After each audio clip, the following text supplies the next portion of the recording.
Cerca del 1 de Mayo, Día del Trabajo con perspectiva de género. Estamos para esta charla, la maestra Ivonne Hernández Ramírez, bienvenida maestra, y su servidor Jorge García Villanueva. La maestra es especialista en género en educación, egresada de la Universidad Pedagógica Nacional. Y el profesor Jorge García Villanueva labora en la Universidad Pedagógica Nacional, Unidad Ajusco. Bueno, estamos aquí para ir comentando algunos aspectos del 1 de Mayo, Día del Trabajo, con perspectiva de género. Muy bien, gracias maestra, bienvenida. Gracias. Bien, empecemos un poco hablando de los antecedentes del 1 de Mayo. No sé en qué se piensa cuando se piensa en el 1 de Mayo, pero hay que tener en cuenta, al menos en nuestro país, la época del Porfiriato. ¿Es así, maestra? Sí, finalmente ubicar una temática como esta implica tener presente siempre el contexto sociohistórico, sociopolítico, sociocultural y hasta educativo, porque trazar desde la época del Porfiriato implica ver una época de transición, no solo de tecnologías, de cambios, sino finalmente de lo que pasaba con la población tanto del sector femenino como masculino, porque mucho se habla o se cree nada más que era una lucha de los trabajadores, o sea, solo los hombres, de los hombres, o sea, verlo así, englobarlo en un término, esta lucha de los derechos laborales, pero pareciera que solo son los hombres. ¿Y sí, no? como que no había mujeres que trabajaban, ¿no? Cuando, pues, desde que la humanidad es tal, hemos trabajado hombres y mujeres. El problema es la invisibilización de las mujeres. En este movimiento del Porfiriato, el contexto nacional, el contexto de la población, incluía un alto índice de analfabetismo. Había otros problemas como las condiciones muy precarias del trabajo. Condiciones precarias, condiciones de vida infrahumanas, porque finalmente era explotación y discriminación. Y esta explotación y discriminación marcaba mucho las diferencias sociales y económicas. O sea, era también tanto para hombres como para mujeres. Y pareciera que en esta época histórica, incluso en los libros de texto, solo es mostrar que era un sector específico de la población, o sea, una población masculina, y no, o sea, no era solo esta población, sino también había mujeres, y que estaban con los trabajadores, pero a lo mejor unas solo estaban en calidad o en el rol como esposas, pero también viviendo estas circunstancias. Me recuerda el asunto de las soldaderas, ¿no? Precisamente en el movimiento posterior al Porfiriato, en la Revolución. O sea, no puede haber un soldado que luche armado en ningún ejército si no tiene comida, si no tiene alguien que le eche porras, dirían por ahí, ¿no? Entonces, estaban las adelitas, ¿no? ¿no? Las mujeres que iban detrás de las Fuerzas Armadas para alimentar, para pues ir teniendo las labores domésticas a domicilio. Ahora sí que al lugar de trabajo, ajá, ¿no? Pero finalmente estamos, por ejemplo, en este caso marcando solo un aspecto específico nacional, porque a nivel internacional pues tendríamos que remarcar la revolución industrial y también otros sucesos que se presentaron que dieron origen a esta lucha política que sería el feminismo, esto que usted está también comentando, al menos aquí lo que estamos tratando y especificando es a nivel nacional. Estos altos índices de analfabetismo, también cómo eran vistos en los hombres y en las mujeres, no era lo mismo. Sí, si una mujer era analfabeta como que no era algo relevante, ¿no? Incluso en muchos lugares sigue pensándose que las mujeres no tienen para qué ir a la escuela o para qué ir a la universidad o para qué estudiar. O finalmente, si van o si logran ingresar, es reforzar el estereotipo de que solo están en espera de un prospecto matrimonial. Hombre, ajá, sí, también, o sea, condicionando hasta también la orientación sexual. Y entonces, en la época porfiriana, digo, en el porfiriato se pueden decir muchas cosas, fueron muchos años, varias décadas. Lo que tendríamos que enfatizar entonces es esta precarización de la fuerza laboral, de las condiciones de trabajo y las diferencias muy marcadas sociales y económicas. Si bien ya no había un sistema de castas, como en la colonia, ya no había oficialmente esclavitud, las condiciones eran muy similares, ¿no? No sé si hubiera algo más que agregar a este punto. Por ejemplo, esta parte de contextualización histórica nacional, hay que remarcar eso porque solo estamos tratando el aspecto. Ajá, sí, es tratar de ver estos arraigos de por qué es que se dio esta lucha también para tener los derechos y obligaciones, al menos aquí, laborales. Sí, pues ya empezaron los movimientos de Cananea, de Río Blanco, que bueno, fueron fuertemente o brutalmente reprimidos por el propio gobierno de Porfirio Díaz, que ese era además su estilo. Y bueno, no había manera de decir que las condiciones de trabajo eran de explotación, porque no había un parámetro para indicar cuándo había explotación laboral o cuándo existía la explotación laboral. Entonces estos movimientos lo que empiezan a exigir es pues una paga justa o una mayor paga, una jornada menos extenuante. Estas frases como trabajar de sol a sol provienen en nuestro país al menos de la época porfiriana, hasta donde se sabe. No sé, profesora, ¿algo más que quiera agregar? No, solo que no olvidemos que la historia, esa es como la envergadura de toda esta conversación, al menos verlo desde la perspectiva de género. O sea, no olvidar que la historia es importante, no solo es la repetición o enfocar como las épocas y los hechos aislados y las fechas específicas y denotando consecuencias y causas del porfiriato, no, sino esto tiene una implicación muy fuerte en la actualidad, porque tan solo es ver que lo que se proclamaba eran las horas justas laborales, las condiciones insalubres, el trabajo infantil. El trabajo eso también era importante, porque no solo era obviar esta población discriminada, las mujeres, sino también los hombres, y qué pasaba con la niñez. Entonces, me parece que eso es importante tenerlo presente, al menos desde el análisis que vamos a ir tratando de realizar. Muy bien. Bueno, ahora bien, ¿qué es el trabajo? ¿De qué hablamos cuando hablamos de trabajo?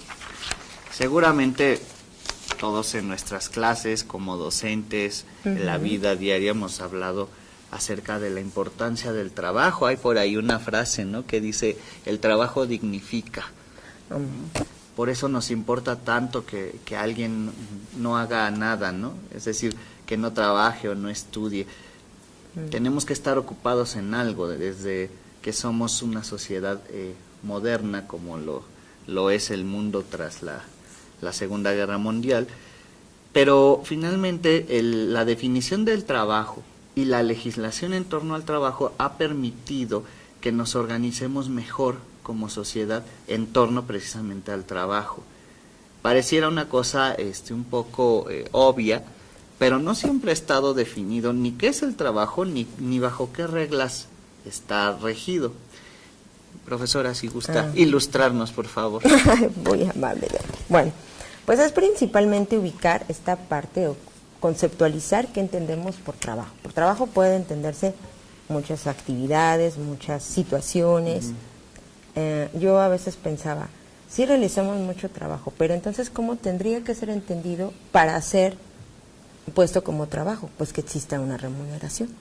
Eso hace como la diferencia. Porque también podríamos ubicar el trabajo no remunerado, el que se realiza en las casas. Claro. Entonces pareciera que ese no se considera como un trabajo, que no es una actividad, porque no recibe un sueldo, ¿no? Entonces me parece que también eso es importante, al menos desde verlo con perspectiva de género, también es qué pasa con las labores mujeriles, diría por ahí una autora de apellido Gonzalvo, que analiza toda esta situación con las mujeres, pero al menos aquí desde la Ley Federal del Trabajo del artículo 8, pues nos dice que el trabajo es una actividad humana y esta es también material o intelectual, pero que necesariamente pues requiere de algunos elementos para ser considerado trabajo.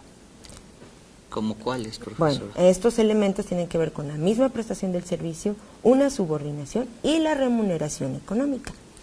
Eso finalmente establece una relación que permite ser considerada como el trabajo.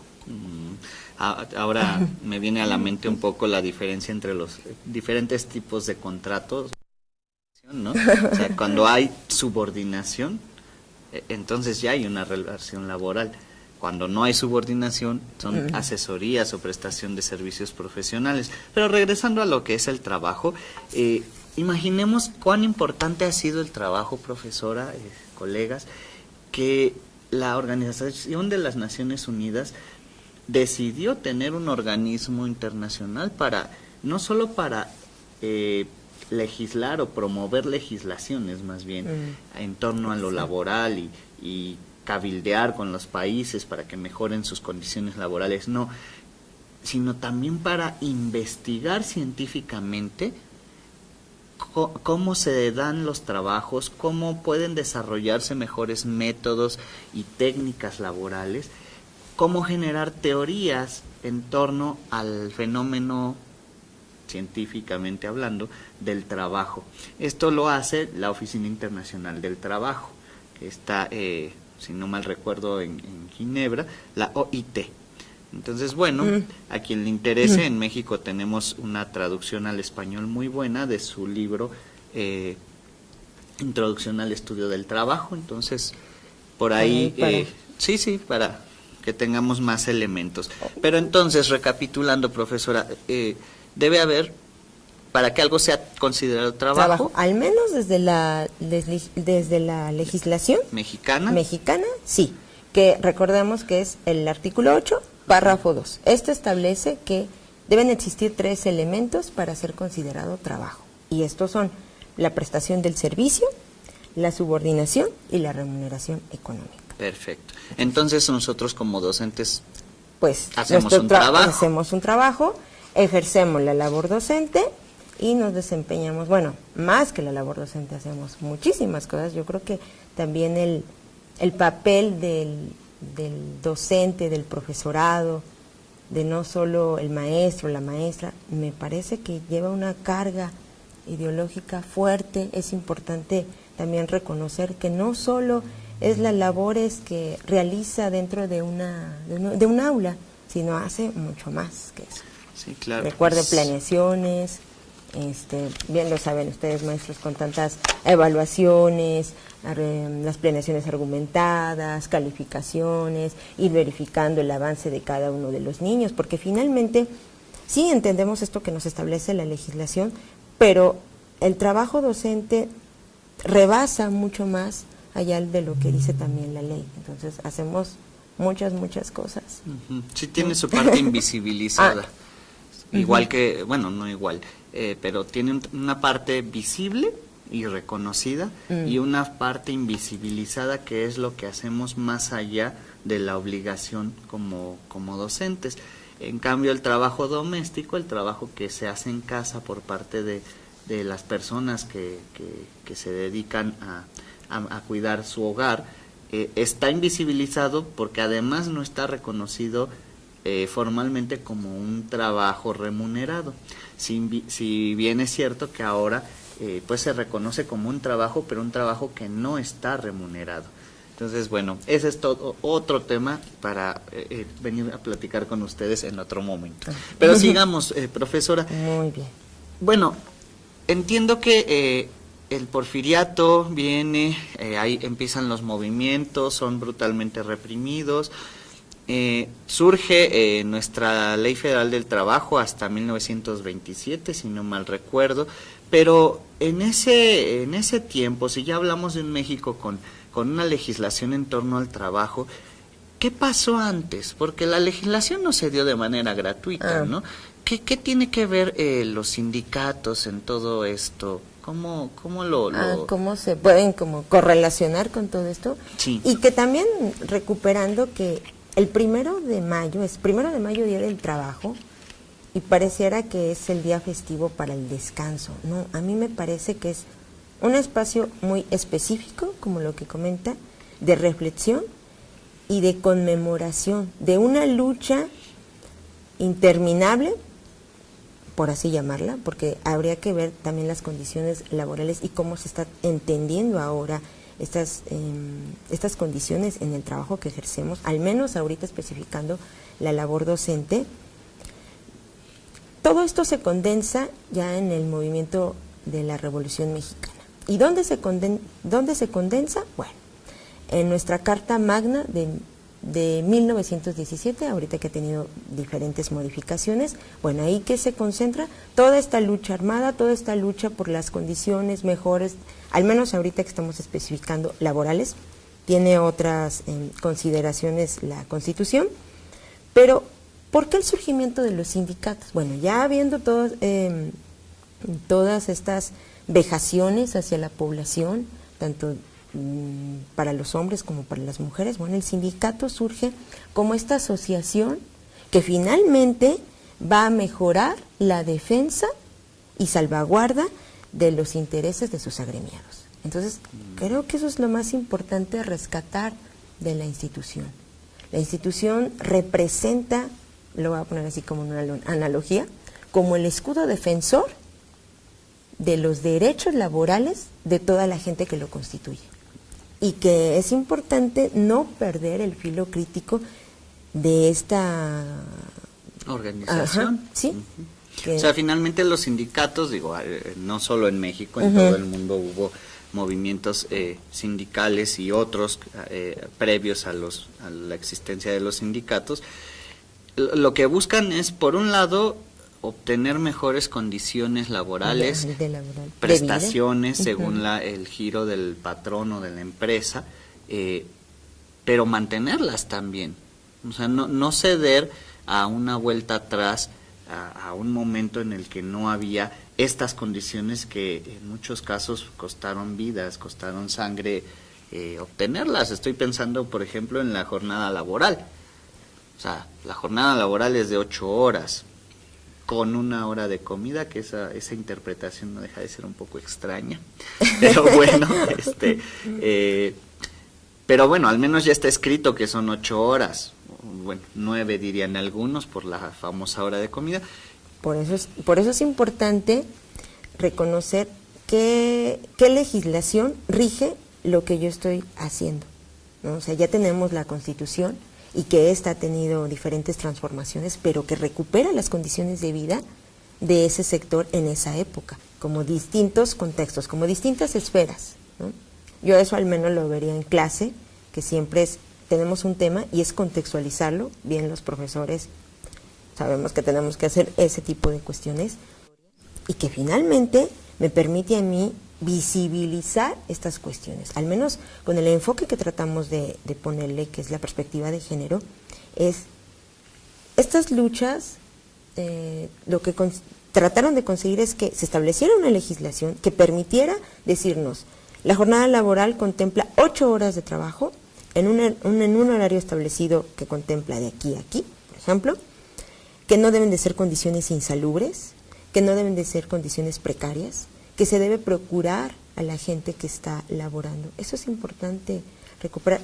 Sí. Y que deben ser las mismas condiciones entre hombres y mujeres, porque bueno, ahí vamos a otra cuestión, hablando de eso, ¿no? Que más adelante iremos retomando. Yo quisiera leerles la definición de nuestra Ley Federal del Trabajo en torno al sindicato. Dice, qué interesante, ¿no? Dice: es la asociación de trabajadores o patrones constituida para el estudio, mejoramiento y defensa de sus respectivos intereses, en su artículo 356, ¿no? O sea, es una asociación, es una suma de esfuerzos, es la sinergia de los esfuerzos de los trabajadores, en este caso de los trabajadores de la educación, para que se estudie, se mejore y se defienda los intereses que como trabajadores tenemos, ¿no? Laborales, sí. Por esa razón es que el sindicato, en este caso el CENTE, que organiza estas actividades, pues no solo tiene el interés, sino la obligación de hacer este tipo de encuentros, precisamente porque lo que se busca es que estudiemos nuestras condiciones laborales para mejorarlas y defenderlas. Exacto, eso tenemos que hacer y no perder como esta intencionalidad y función específica, no solo del sindicato, al menos aquí, de la docencia, sino de los sindicatos, ¿no? Pero a ver, profesora, ahora sí, después de este pequeño preámbulo, seguramente nuestros colegas estarán preguntándose, bueno, ¿y qué significa hablar del 1 de mayo? Con perspectiva de género. Exactamente. Bueno, pues para entrar de lleno al tema, teníamos que tener presente toda esa configuración sociohistórica, al menos nacional, algunos rasgos, no especificamos varias cosas, pero pues eso nos va a permitir entender cómo es que esta categoría de análisis género nos permite visibilizar algunas cuestiones que parecieran ya son naturales, que parecieran no posibles de modificar, cuando finalmente si los propios humanos construimos una serie de conceptos y explicaciones, pues también las podemos deconstruir y reconstruir y así. ¿Cómo qué cosas podemos visibilizar con la categoría de género? ¿Lo han pensado? La profesora nos va a decir algunas. Ay, sí.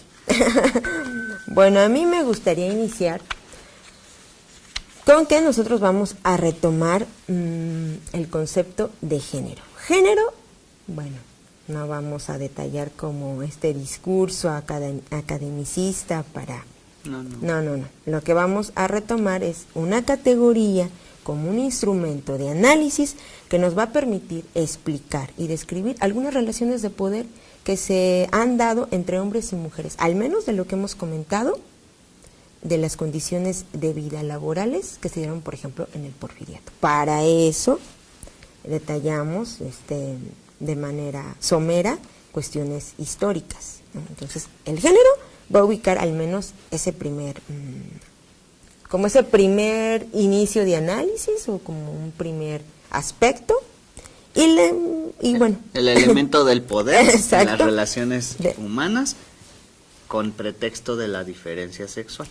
Eso estudia el género y eso es el filtro analítico que permite ver las desigualdades entre las personas según su sexo.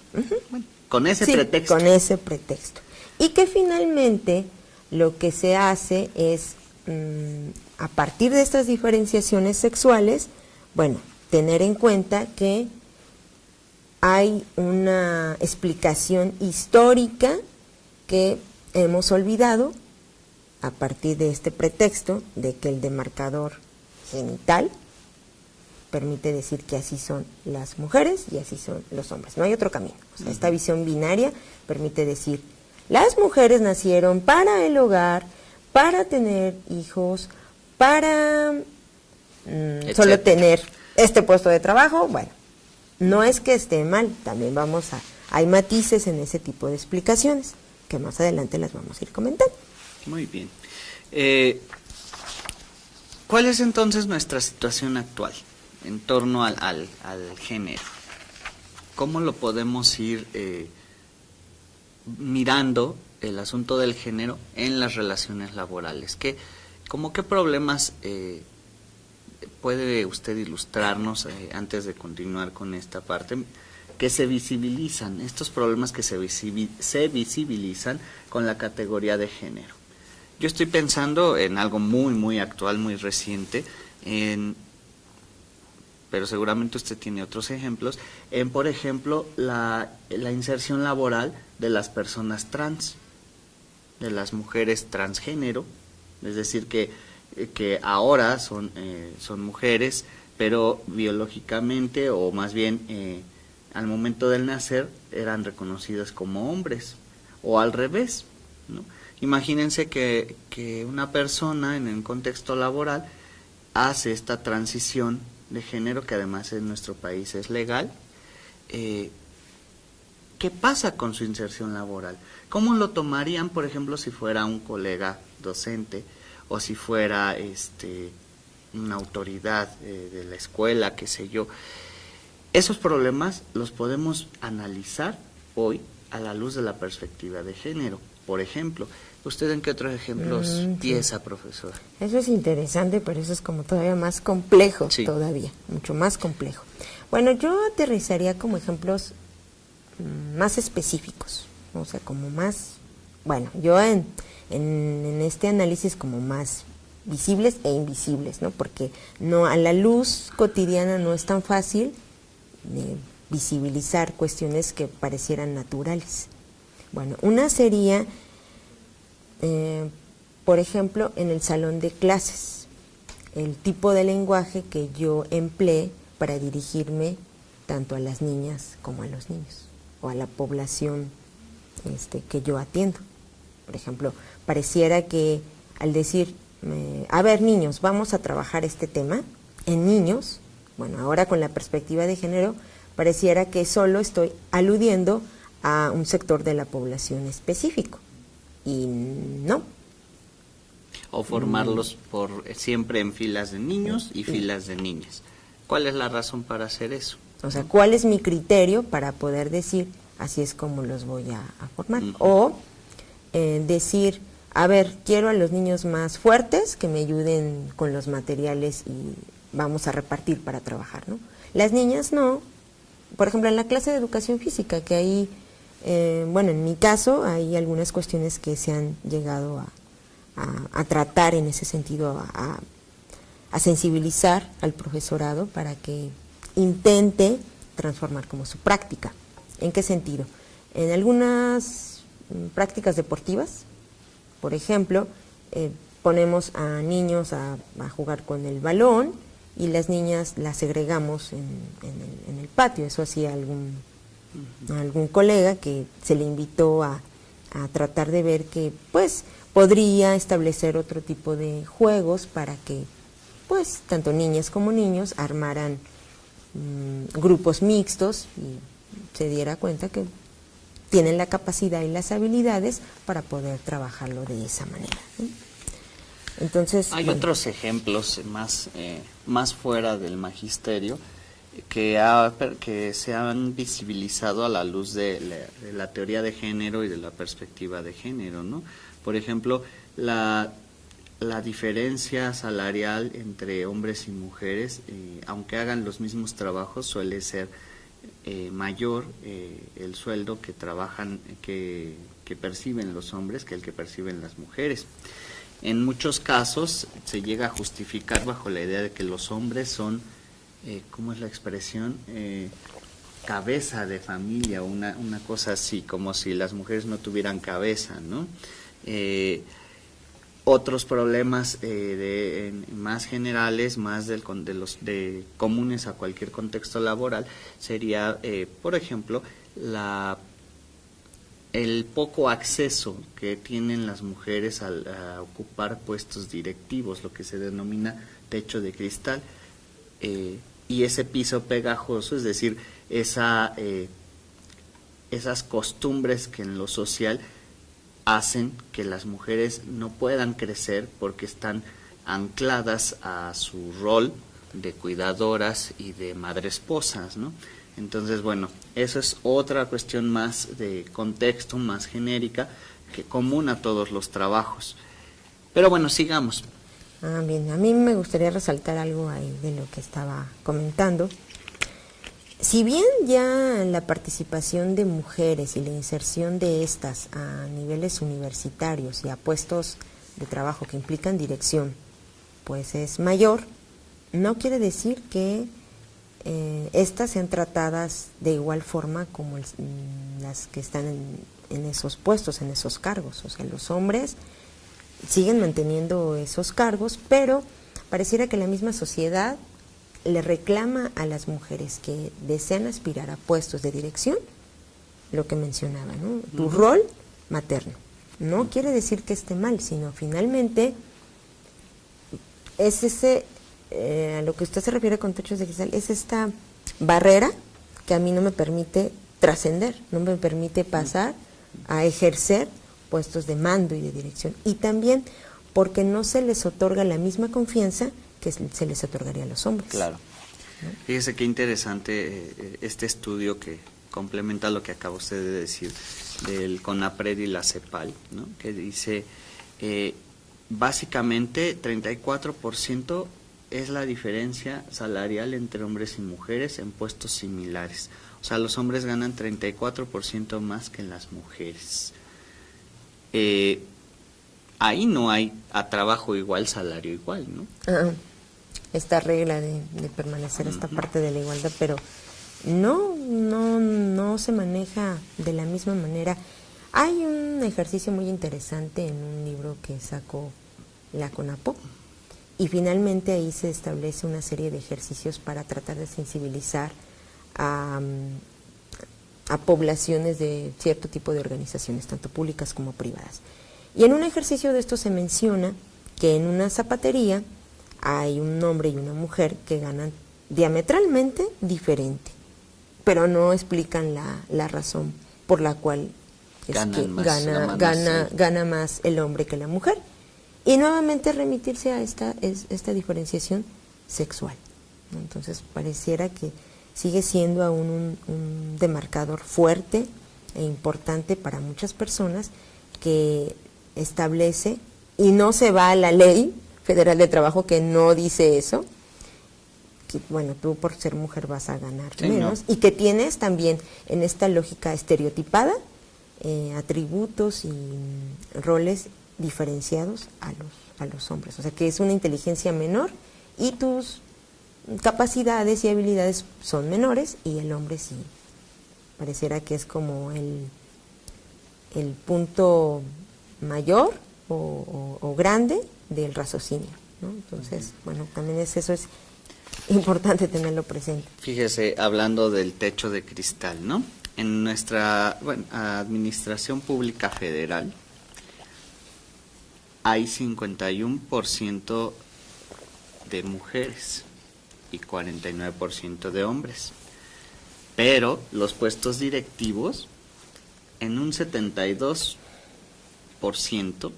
están ocupados por hombres. Espero que eso no pase en las organizaciones sindicales, profesora, pero pareciera que ocurre en muchas organizaciones laborales gubernamentales y no gubernamentales. A esto se refiere en números el techo de cristal. Sí, porque es enfatizar esta cuestión que hace mención, que o sea, siguen ejerciendo por razones de sexo los hombres un rol más destacado, más de prestigio, ¿no? Se le enaltece que por ser hombre como que tienes mayores capacidades para dirigir, para mandar, para dirigir, controlar, y que aparte no eres tan sensible, entonces tienes la capacidad para poder decir, vas a hacer esto y no me interesa tu vida, por ejemplo, personal, ¿no? Entonces eso puede ser, y pareciera que las mujeres no pueden hacer eso porque como son tan maternales, tan sentimentales en este imaginario que se tiene sobre que son demasiado sensibles. No han conocido a Pachita, pero bueno, luego les hablo de Pachita. Continuando con estas cuestiones, ustedes dirán, bueno, es que hay mucho que analizar, hay muchos asuntos, ¿no? Por ejemplo, el reconocer los derechos sociales de los grupos vulnerables de la clase trabajadora. O sea, eso se pretende en una visión con perspectiva de género del Día del Trabajo. O sea, hay derechos laborales que tú tienes, pero que tú no tendrías si cambiara tu orientación sexual o tu identidad de género. ¿Lo habías pensado? Ahora estamos en una fase de los movimientos de estudio del trabajo y de los movimientos sindicales en donde tenemos que ir a estudiar cómo estos derechos que ya conquistamos o estas prestaciones cambian ahora o se tienen que ajustar a las realidades sociales actuales que visibilizan ciertas identidades que antes no estaban visibilizadas. ¿Qué otro tema, profesor? Eso es, yo le digo, eso es otro tema de discusión y que finalmente sí es importante retomar, al menos recuperando este contexto sociohistórico actual. Así es.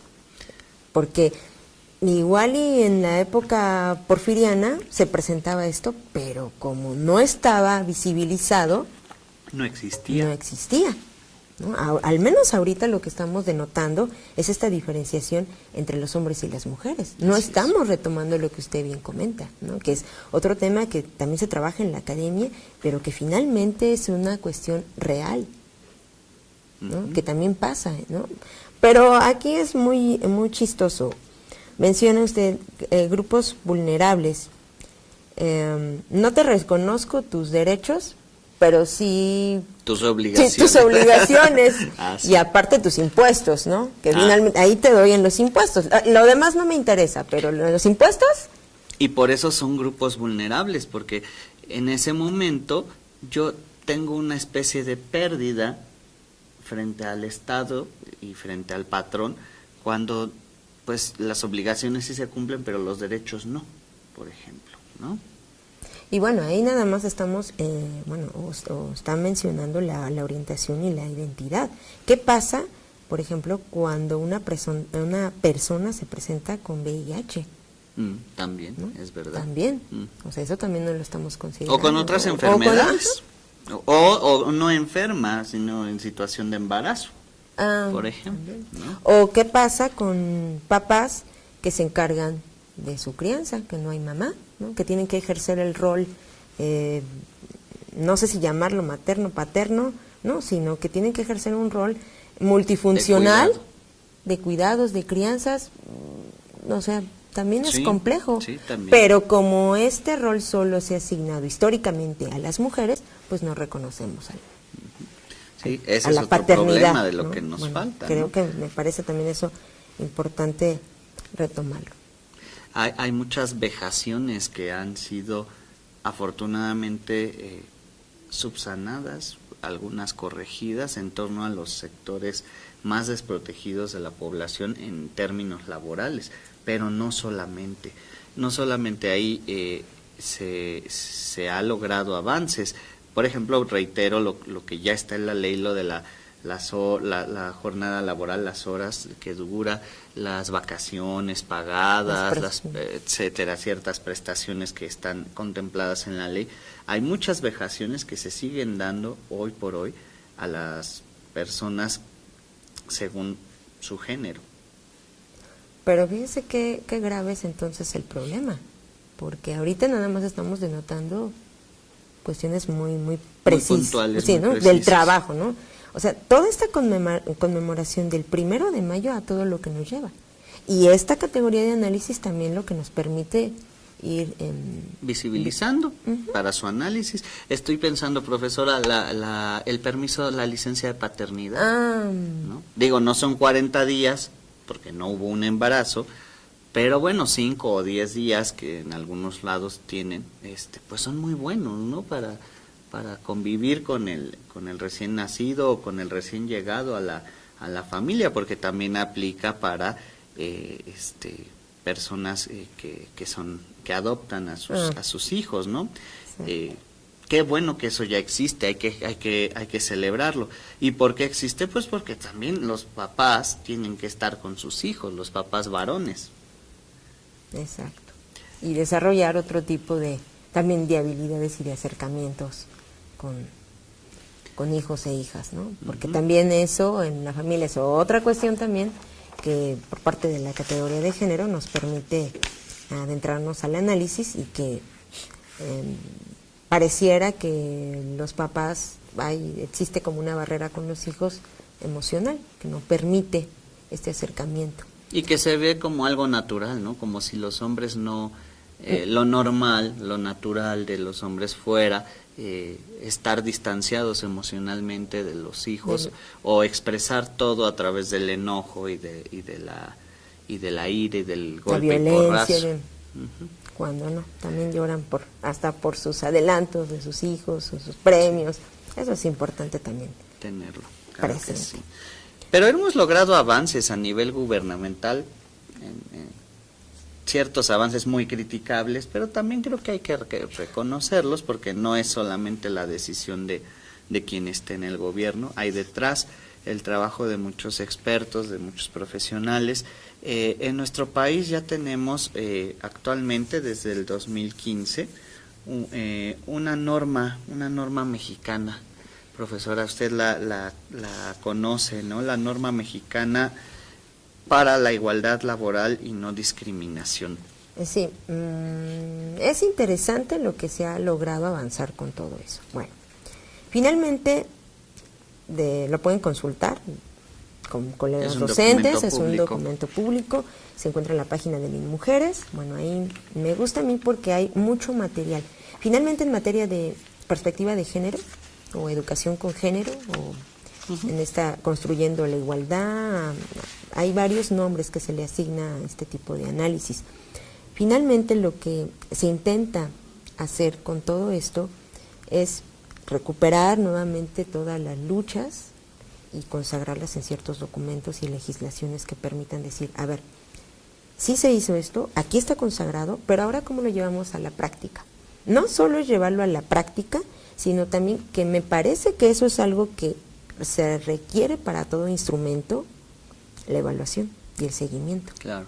Porque este seguimiento, bueno, ya está la legislación, aquí ya está, todo lo que lucharon, aquí está, ya lo llevamos a la práctica, pero también cómo este material yo se lo acerco a la población, cómo tiene esa comunicación, porque igual y yo he escuchado género, pero género a lo mejor en diferentes contextos lo puedo relacionar con otro término o con cosas que no tienen nada que ver. Bueno, esta norma finalmente es una certificación que les permite a ciertos grupos de trabajo, organizaciones, empresas, instituciones, sí, tanto públicas como privadas, insertarse en esta y decir, bueno, nosotros estamos implementando la no discriminación y la igualdad de oportunidades. ¿Y esto qué implica? Bueno, una serie de acciones que permiten a la misma empresa promocionar la perspectiva de género. ¿Promocionarla dónde? Tal vez en el lenguaje incluyente, tal vez en las prácticas para relacionarnos como compañeros, en la comunicación, en las prestaciones, que eso es lo importante. Y esta perspectiva de género, al menos con esta certificación, permite decirle a las empresas, a ver, yo ya estoy como con la perspectiva y construyendo esta igualdad, entonces ya lo estoy haciendo. Pero a mí me parece que lo importante sería, ya tiene el documento, ya lo está llevando a la práctica, ¿y quién lo evalúa? O sea, como yo sé también que, bueno, ustedes saben que pasar de una perspectiva o de un pensamiento no es cosa fácil. Claro. ¿No? El pensamiento es muy complejo y tiene, yo creo que, arraigos muy fuertes que no se pueden quitar de la noche a la mañana. O sea, estos se van reconstruyendo. Entonces, a lo mejor yo puedo decir, ya está esta implementación, ya está esta ley, y ya hay igualdad, ¿no? Ya se estableció que tanto proporcionalmente hombres y mujeres se establece para los cargos que ejercen, pero ¿cómo se están llevando? O sea, ¿tiene la misma representación los hombres y las mujeres en el centro de trabajo? ¿Y cómo estoy entendiendo, por ejemplo, el uso del lenguaje incluyente? Que el uso del lenguaje incluyente no tiene que ver con que yo diga los. Sí, no. Va mucho más allá. Mucho más allá de eso. Bueno. Otros ejemplos adicionales a los que usted está comentando, ¿no? En la aplicación de esta norma, que por cierto, certificarse como organismo o institución bajo esta norma es algo voluntario, eso es importante, o sea, no es obligatorio. Por ejemplo, que en los procesos de reclutamiento y selección no se exija género. Eso es hasta ilegal.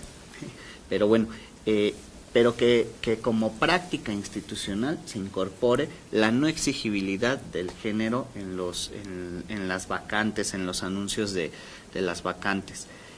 Pero también en la capacitación, nada de hacer grupos para mujeres y grupos para hombres, o sea, de seguir con esto de niñas en esta fila, niños en esta otra. Eso no promueve la igualdad ni la equidad de oportunidades. Otra, que haya mecanismos en la institución, en la empresa, en la organización, para en igualdad de circunstancias acceder a ascensos o a puestos o a premios que se tengan por la condición laboral, no por cuestiones de género ni por otras. Por ejemplo, la medición del clima laboral, también que se haga con perspectiva de género, que consideren en los cuestionarios y en los instrumentos y técnicas para evaluar el clima laboral, pues estas variables de género que nos pueden ayudar a entender qué estamos haciendo mal para corregirnos y mejorar la percepción del clima laboral que podrían tener algunas personas por su condición de género. Exacto. Las salas de lactancia, profesora, qué importante. Ya ve estos problemas que ha habido de que quieren meter a la cárcel o multar en algunos lugares a las mujeres que amamantan en lugares públicos. Las salas de lactancia serían pues un lugar específico para que a lo mejor no vean cómo es que o para tener la comodidad también. No, o sea, para ir respetando tanto. Pareciera que ofende la imagen a ciertas personas, entonces tenemos espacios idóneos para que o más que eso es cuestión de seguridad de higiene. Sí, también. Porque o sea, a lo mejor nosotros pensamos en una escuela y bueno, como que no hay mucha diferencia de amamantar aquí o allá. Pero pensemos en una fábrica, pensemos en un laboratorio, pensemos en otros lugares donde se necesita garantizar que la lactancia se dé en condiciones óptimas, ¿no? De salud, salubres. Salud. Para el bebé, tanto para el bebé como la madre, o sea, eso es importante también tener. Pero fíjese nada más, esta perspectiva de género, o sea, no solo es criticarlo, sino también ya empezar, ya estar como proponiendo acciones de mejora, claro. Y ver los espacios que ya se empiecen a dar. Bueno, ahora hay que darles un uso y seguirlos promocionando y darle la importancia que requiere también. Entonces, ¿hasta dónde ya va este instrumento de análisis? ¿Hasta dónde se está dando, ¿no? Estas medidas para cuando tenemos enfermos en casa, ¿no? Que sean institucionalizadas por parte de la entidad laboral de la que se esté tratando de certificar, ¿no? Que tenga esto como parte de sus prestaciones o no sé cómo llamarle, permisos. Flexibilizar los horarios. También. Los horarios y medidas para apoyar también, no solo a través del horario, sino alguna cosa que esté dentro de los alcances de la propia organización para apoyar a quienes necesiten pues proveer de cuidados a sus familiares.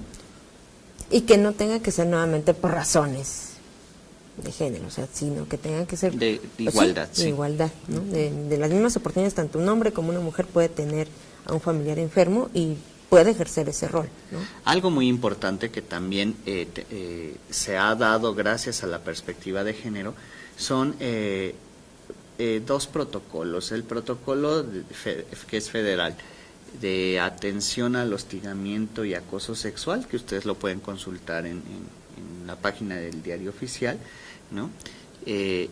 También en el ámbito privado también las organizaciones deben tener su propio protocolo o algún mecanismo para atender estas situaciones de acoso y hostigamiento sexual en el ámbito laboral. Pero no solo eso, también un mecanismo interno para sancionar la discriminación y la violencia laboral. El famoso moving. El famoso moving, profesora. Sí, exacto, ¿no? Que también pasa como una práctica velada, ¿no? Y normalizada. O sea, yo te puedo insultar, ofender, criticar, decir, pero pues es entre cuates, que te ofendes. Compañeros, sí. Ay, no seas payasa, no te ofendas. No, y que también aquí tiene esta diferenciación, ¿no? Que no son los mismos insultos que se dan entre los hombres que entre las mujeres, y que las mismas mujeres entre los hombres, y que los hombres entre las mujeres, ¿no? O sea, nuevamente cuestiones naturalizadas que dicen no puedo permitir ese tipo de cosas o esos términos porque son ofensivos, ¿no? Entonces también ahí tenerlo no solo tenerlo presente, sino también saber qué tipo de mecanismos yo tendría que utilizar para evitar ese tipo de vejaciones y de discriminación. Profesora, pues tenemos que ir cerrando la charla con nuestro auditorio. ¿Qué le parece si recapitulamos en breve los puntos más importantes de esta pequeña charla? Me parece bien. El 1 de mayo es un día de conmemoración, no es un día de descanso, o no solamente. ¿Qué se conmemora? Pues las conquistas laborales de las que hoy gozamos. Quizás no todas, pero unas muy importantes sí, como ya lo estuvimos viendo. Sí, importantes en cuanto a nuestras condiciones de trabajo, a los horarios, a lo que somos las prestaciones, merecedores, sí, las mismas prestaciones, a ejercer como un clima laboral armónico, saludable, de respeto, de tolerancia, en esto que usted comentaba de personas con identidad de género diversas, entonces me parece que eso es importante, a tener su distanciamiento, ¿no?, para evitar el que yo abuse en este supuesto jugueteo, ¿no?, también de respeto, en un ámbito de respeto, de cordialidad, de convivencia sana y pacífica, me parece que eso es importante. Tenemos también que si le incluimos o si ponemos el filtro de la perspectiva de género, entonces nos queda más claro que también es muy importante que a través de las organizaciones laborales, pero específicamente de las sindicales, se estudien estos temas con perspectiva de género. ¿Cómo ocurren cada uno de estos temas, de estos asuntos, según el género de las personas, según sus identidades diversas o no diversas, etcétera, ¿no? Ese sería otro punto a recapitular. No sé qué otro punto. Que es importante que no son cuestiones naturales, que son construidas a través de la historia, del mismo contexto político y social, porque no van a ser las mismas identidades que se construyen, al menos en este contexto sociopolítico e histórico e incluso educativo, a las que pudieron ser en el Porfiriato. No es lo mismo. Entonces, me parece que es importante que no son cuestiones naturales, tanto estos roles son roles los que ejercemos, tanto hombres como mujeres. Si no nacemos con ellos. Y que es importante y que es posible generar y construir una serie de elementos que pueden permitir un trabajo más sano, en donde un hombre y una mujer pueden trabajar sin que haya este tipo de acoso, hostigamiento, que pueden trabajar en un ámbito de respeto y cordialidad. Y que ya tenemos los elementos legales y normativos para tener una idea de cuál es el camino que hay que seguir en los hechos, en la práctica. ¿Cuáles serían estos? Pues nuestra Ley Federal de Trabajo, las leyes que regulan la no discriminación y el acceso a una vida libre de violencia para las mujeres, y específicamente en el ámbito laboral, la norma mexicana para la igualdad laboral. Entonces, pues tenemos como un panorama que queda aquí abierto. Que hay mecanismos, que hay avances, que hay contribuciones muy específicas desde la academia, que tenemos materiales también en el ámbito educativo a la mano. Hay manuales también específicos que permiten establecer o construir la convivencia escolar. O sea, ya hay materiales, ya van. Enojo y de la ira y del golpe, la violencia, y porrazo. Cuando no, también lloran hasta por sus adelantos legales y normativos para tener una idea de cuál es el camino que hay que seguir en los hechos, en la práctica.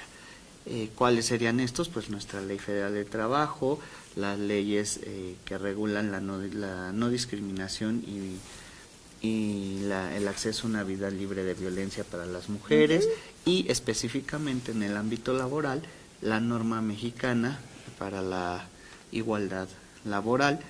Entonces, pues tenemos como un panorama que queda aquí abierto.